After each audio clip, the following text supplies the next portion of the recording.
Hey, what's up guys? This is ColbyCheeZe and it is June 3rd, 2011. This is going to be the 12th episode of the ColbyCheeZe Gaming Podcast. And good gosh, I have quite a big list of things to talk about today. And I didn't actually think it was going to be that long since this week's League of Legends patch was actually very short. In fact, the only change they made was adding a new champion.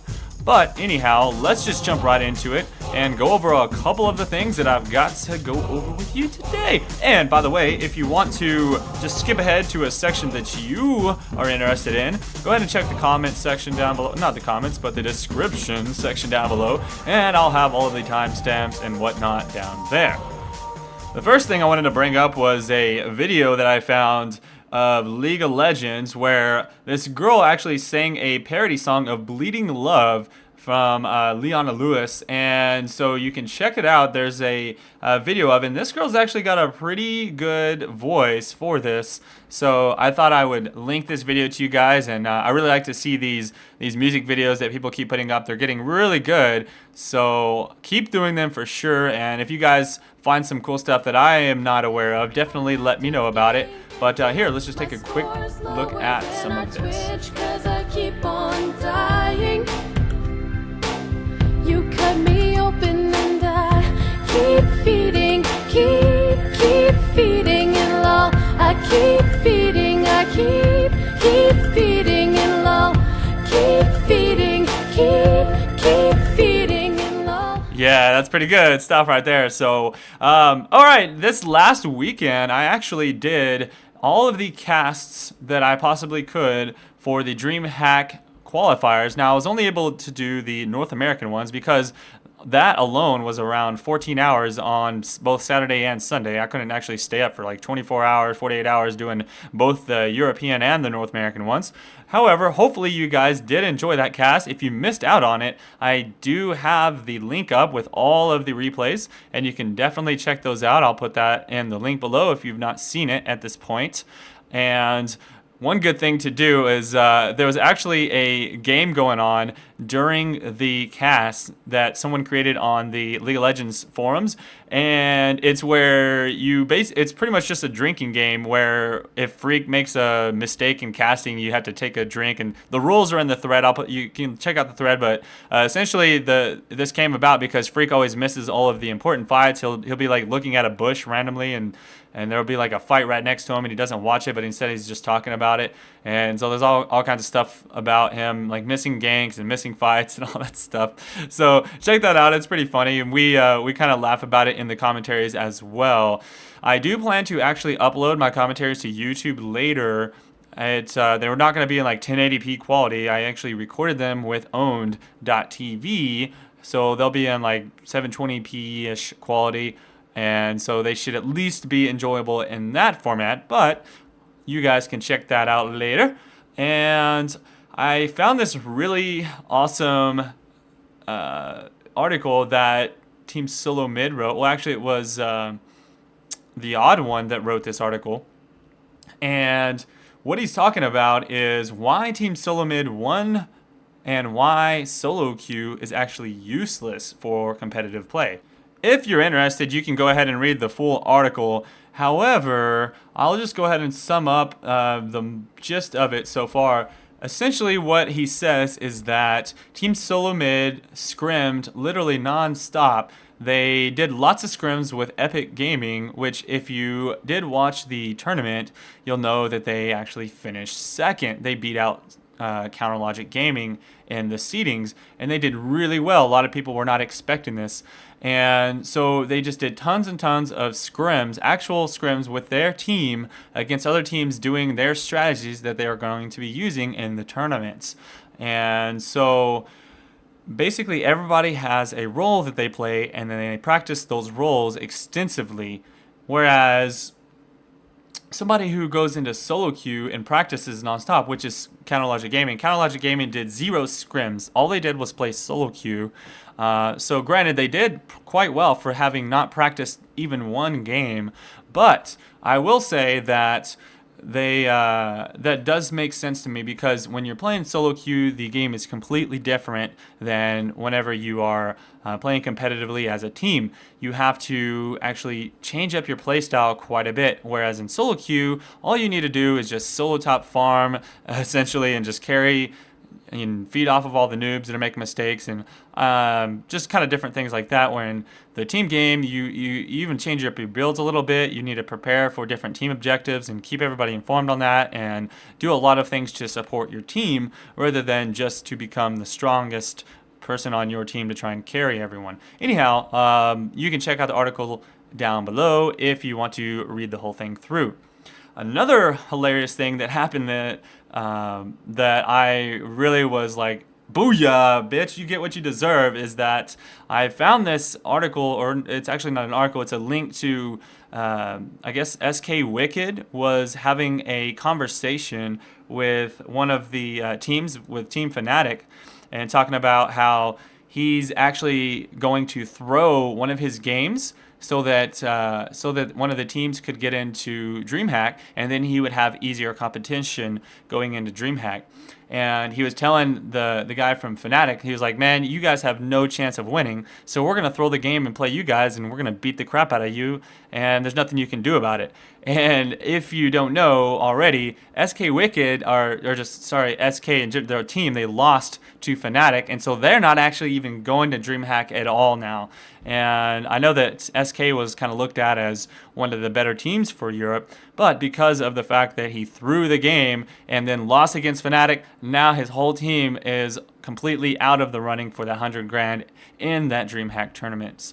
So you kind of get what you deserve by trying to game the system. I think that's a fair punishment in my opinion. Getting embarrassed and losing it for your team, that's why you don't do that crap. So anyhow, the last thing that I found this weekend on the forums was pretty cool. It was actually a thread that apparently he's been doing this thread for a while now, but it's a big compilation of various League of Legends skin ideas where he kind of does some sketches of one character, and then he puts about 4 different skin ideas for each one, and they're actually really cool and really thought out, and so you can check them out. There's this one, of course, more Teemo skins. What do you know? All right, like Skunk Teemo, oh god, Pepe Le Pew, Penta, little evil Teemo. Man, that's weird, because all the Teemo skins are all cute, and then you have this little evil one. That'd be kind of creepy. And then it's like, look, even the spooky Teemo skin looks cute, but the little evil one is kind of scary. Let's see, and then he's really got a bunch of them in here. He's got one here, it's like, he's even got some that are new champions. He comes up with these new champion ideas as well, and then draws them out and kind of gives up the spell ideas. So definitely check this thread out if you're just looking at if you want to look at some really cool stuff. He even has some of these are colored, and they look really nice. Like some of the artwork that he does a really good job, and he's got them like painted, and like all these, like Wabu and Taki, the Siamese twins. It's like a new idea, I guess he came up with, and it looks really good. So anyhow, check this guy's work out. I definitely bookmark that thread if I were you, and just kind of follow that. This guy's got some really neat ideas, and he's a great artist as well. So props to that dude for sure. And so let's move on here. I've actually got quite a bit of other things with other games to go over as well. While still on the topic of MOBA style games, I found a link to a thread on the Heroes of Newerth forums where an actual employee of Heroes of Newerth was just completely like trash talking and berating one of their players because he was saying he wanted to move over to League of Legends. And I guess you can just check out the thread here, but I think this is probably one of the most unprofessional things I've ever seen from a game company. Let me just read it to you. He says, "Hey Moon, why don't you stick to feeding with Flint Beastwood to easy lanes and then whining all day in voiceover about how it was Dagius' fault? I think you do a much better job as that because you're one of the worst players I've ever seen in this game. Oh, let's not forget your own clanmates making fun of how bad you are and making you rage quit the game. If you'd like to go leave and play a game where the average total kill score between the top 2 competitive teams is 5 kills at 30 minutes, then be my guest. For the remainder of the competitive community that doesn't actually suck at this game, stay tuned to big announcements coming soon." Wow, really? Really? So that's the official stand of S2 games. I'm really glad that I don't play Heroes of New Earth if that's their entire community right there. So just makes me happy that I am playing playing League of Legends.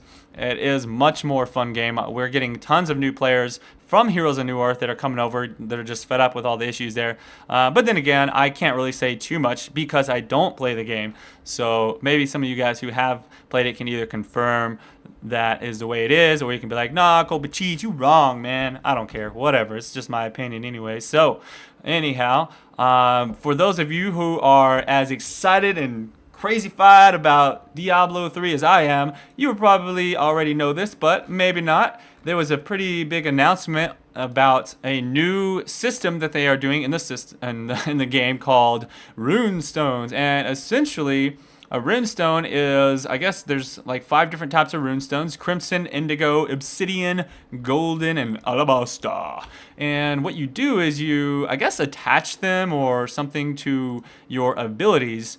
And instead of like items and things, like you actually attach a runestone to an ability slot, and what it does is it modifies the default ability in certain ways. So like, for instance, if you're playing a barbarian and you stick a crimson runestone on your whirlwind attack, then it's going to shoot a bit of rock and gravel in all the directions, and it'll deal double of the AoE damage. Holy crap, double damage. That's sick. I can just see that, man. I used to love playing the Barbarian back in Diablo 3. Just whirl around. It's all relaxing. You just hold down the whirlwind button and then just like right click around, and he just keeps whirlwinding all over the place and kills everything. Yeah. Good times, right? And then they got other stuff like you can stun them, I guess. Let me see. I think he's got a stun one on here.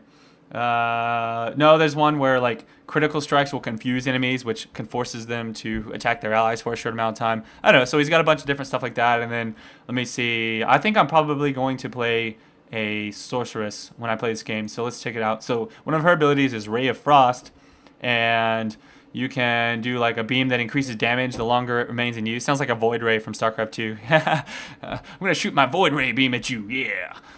Let's see. And then they've got one that's like, enemies slain have a chance to leave an area of ice on the ground where they die, damaging other enemies, and they move through it. Pretty cool. Anyhow, I think it's a really nice system. It gives you a lot more customization to your characters, and it adds a little bit more depth to the game, which in my opinion is a good thing, because I do remember in Diablo 2 you would just level all the way up to 70 plus, and then you get a couple of items, and that's pretty much it. There's not really, it's all kind of cookie cutter at that point. There's really only a few things. For instance, the sorceress in Diablo 2, you would have a couple different builds. You can go for for a while until they nerfed it. You would do like Nova Sorceress, and then I think the best one of all time was always the Blizzard Sorceress. That's pretty much, if you wanted to kill everything very quickly, you lay down Blizzard all the time. And then there was for a while there was a PvP one where you shoot like this like ice orb that shoots little ice balls in every direction or something like that.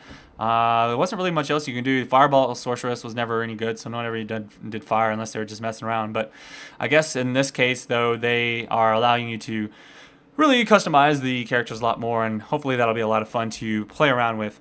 But let's move on now. More Blizzard news. They actually just released a lot of information about Heart of the Swarm, and you can actually check out all of this information on wellplayed.org.